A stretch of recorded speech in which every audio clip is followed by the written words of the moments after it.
अच्छा जी, बिस्मिल्लाहिर्रहमानिर्रहीम। मयरिंग इंस्ट्रूमेंट आज हमने पढ़ना है। तो मयरिंग इंस्ट्रूमेंट का मतलब ये होता है मयर फरमाइश करने वाले, मयरिंग फरमाइश करने वाली, फरमाइश करने वाले इंस्ट्रूमेंट, आलात, आलात, औजार, आलात, इंस्ट्रूमेंट का ये पढ़ सकते हैं। Measuring instruments are used to measure various physical quantities।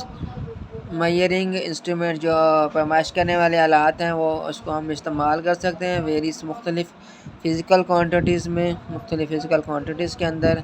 Physical quantities किसे कहते हैं? पैमाइश करने वाली मिक़दारें।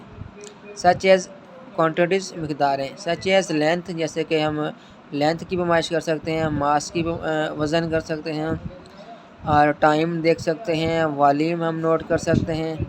ये जो सारी चीज़ें हैं हम इसको क्या कर सकते हैं? पैमाइश कर सकते हैं। मयरिंग instrument use in the past, पुराने वक्त में जो मयरिंग इंस्ट्रूमेंट यूज़ होता था वह not a reliable and accurate, वो ना रिलायबल था और ना एक्यूरेट था। And we as we use today, जैसा कि अब हम इस्तेमाल करते हैं, जो हम अब इस्तेमाल कर रहे हैं इंस्ट्रूमेंट वो 100% एक्यूरेट होते हैं। वो समझ लें कि एक एक ग्राम का हिसाब भी हम दे रहे होते हैं। आप देख लें कि अगर आप अब बाज़ार से कोई चीज़ लेना जाएं तो वो जो डिजिटल मीटर लगा हुआ होता है उनके ऊपर जब वो सामान को तोलते हैं, पैमाइश करते हैं, तो उसमें से 1 ग्राम भी ऊपर नहीं जाने देते ना, पूरा होता है 0 होता है तो वो उतार लेते हैं। और पहले ऐसा होता था कि वो तराजू से जो है ना, हाथ वाला तराजू होता था उससे पकड़ते थे और वो इतना थोड़ा सा नीचे झुकता था तो फिर वो छोड़ते थे, और उस थोड़े से झुकने से कम 100 ग्राम 150 ग्राम चीज़ जो है वो ज़्यादा चली जाती थी, और वो ये मुतमईन होता था कि मेरी नाप तोल ठीक है। और यहाँ ये नाप एक्यूरेट है कि 1 ग्राम 2 ग्राम ज़्यादा ऊपर ना जाए, बस ऐसे इतना ही पूरा हो, तो ये एक्यूरेट चीज़ बना दी गई। For example sundial, water clock and other time measuring devices used around 1300 AD and were quite crowd. ठीक है, ये बहुत ही मुश्किल सा एक सनडायल पानी वाटर क्लॉक था जिसके ना टाइम नोट करने के लिए हम उसको डिवाइस बनाई थी। ये 1300 साल पहले की बात है। तो उसमें जो उन्होंने बनाई थी तो वो तो इतनी मुश्किल थी, इतना सही तरीके समझ भी नहीं आता था कि कैसे बनेंगे, क्या होगा। तो ऑन द अदर हैंड और digital clock and watches used now a days, उसके बरक्स अब जो है वो डिजिटल क्लॉक्स हैं। अब हमें हर मिनट और सेकंड का बआसानी पता लग जाता है कि अब क्या टाइम हो गया, अब कितने मिनट हो गए, कितने सेकंड हो गए। And highly reliable and accurate, और ये ज़्यादा देर पर चलने वाले हैं, लाइफ टाइम चलने वाले हैं और एक्यूरेट है।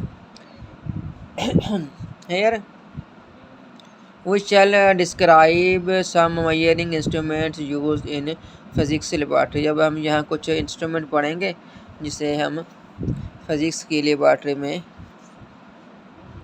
इस्तेमाल करते हैं। फॉर एग्ज़ाम्पल एक है मीटर रूल, ये एक मीटर रूल है, और इसकी metre rule is the length measuring instrument. एक मीटर रूल जो है वो लेंथ पैमाइश करने का एक आला है। As shown in figure, it is commonly used in the laboratories, ये आमतौर पर लेबॉरेटरीज़ में इस्तेमाल होता है। To measuring length of the object, और ये लेंथ चीज़ों की लेंथ पैमाइश करने के लिए इस्तेमाल होता है। बिटवीन 2 पॉइंट्स, 2 पॉइंट्स के दरमियान।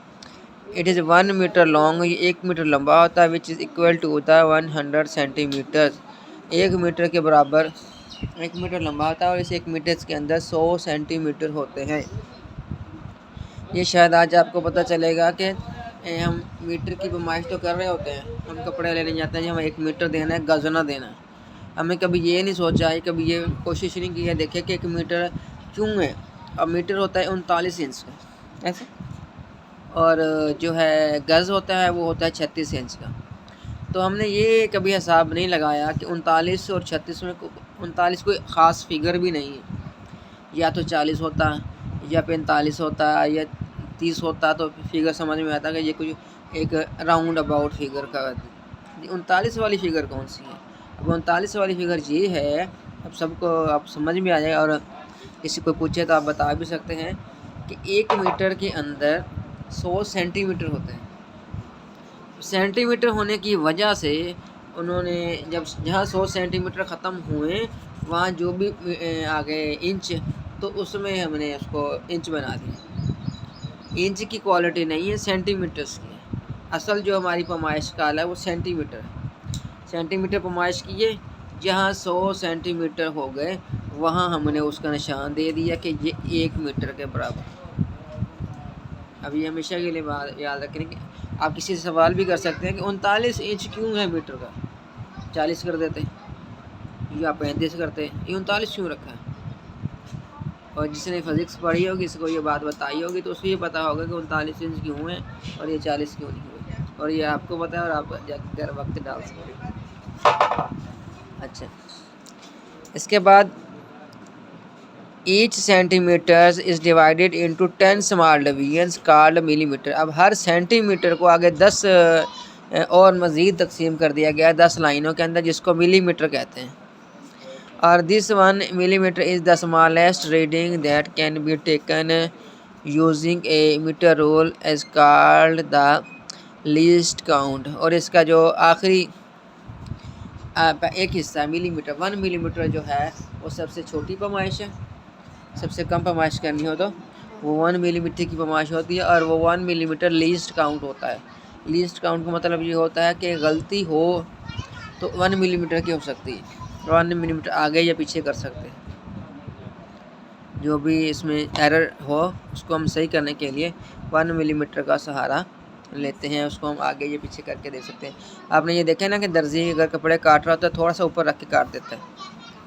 उसका मतलब ये होता है कि अगर कहीं मेरी पैमाइश में गलती हो रही हो तो कपड़ा कम ना पड़ जाए और ये इनके कपड़ा बराबर हो, जो उसका यही होता है कि वो थोड़ा सा ऊपर कर दिए। और ये लिस्ट काउंट भी इसीलिए इस्तेमाल होता है कि कहीं पैमाइश की गलती हो तो वो 1 मिलीमीटर ऊपर या 1 मिलीमीटर नीचे की पैमाइश की गलती हो सकती है, ज़्यादा नहीं होगी।